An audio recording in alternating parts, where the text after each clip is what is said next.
Alors, voici un petit problème où il faut trouver la masse molaire d'un gaz inconnu. Alors, j'ai une masse de 8,24 grammes de gaz qui occupe un volume de 2,5 litres à 20 degrés Celsius sous une pression de 750,2 mm de mercure de Hg. Quelle est la masse molaire de ce gaz? Donc, je vais sortir mes données. J'ai 8,24 grammes. J'ai un volume V de 2,5 litres, une température de 20 degrés Celsius et une pression de 750,2 mm de Hg. Quelle est la masse molaire du gaz inconnu? Donc, j'ai besoin de la masse molaire. La masse molaire, c'est la masse pour une mole, donc M sur N. Ma masse, je l'ai, mais je n'ai pas mon nombre de moles. Par contre, j'ai la formule des gaz parfaits qui est PV égale nRT. Il faudrait donc que j'aille trouver ma valeur de N avec cette formule-là. J'ai mon P, j'ai mon V, le R c'est une constante, donc je l'ai, et le T je l'ai, et je dois juste faire attention de travailler dans les bonnes unités, puisque mon R, sa valeur c'est 8,31 kPa litre, mol, K, donc je dois respecter ces unités-là. Mon volume est en litres, c'est correct, mais ma pression est en millimètres de Hg. Je vais donc devoir la transformer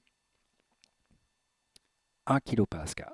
Je ne veux pas des millimètres de G, je vais avoir des kPa. On voit ici qu'en fait, la ligne, je pourrais la prolonger. Et mon équivalence, c'est 101,3 kPa qui est équivalent à 760 mm de Hg, ce qui va me donner 99,99 kPa.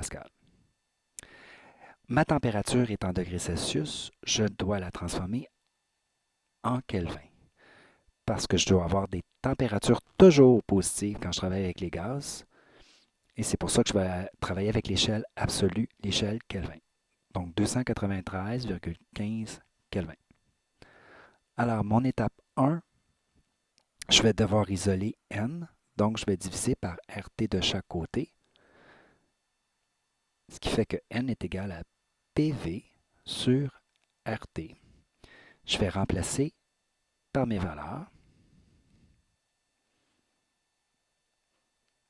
Fois mon volume, 2,5 litres. Quand j'écris le R, j'écris également les unités qui vont avec, car ça va me permettre de voir en les simplifiant si je n'ai pas oublié d'en transformer une. Mes kilopascals se simplifient, mes litres se simplifient. Oups, j'ai barré les moles, mais c'est mes K qui se simplifient. Il va donc me rester des moles. Ça me donne 0,1 et plusieurs chiffres après. Mais je vais garder toute ma précision pour mon deuxième calcul.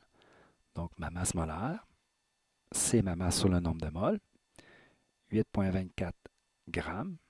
Et je vais diviser par toute la précision. On se rappelle qu'on a une fonction sur notre calculatrice qui s'appelle answer, où on peut le mettre en mémoire.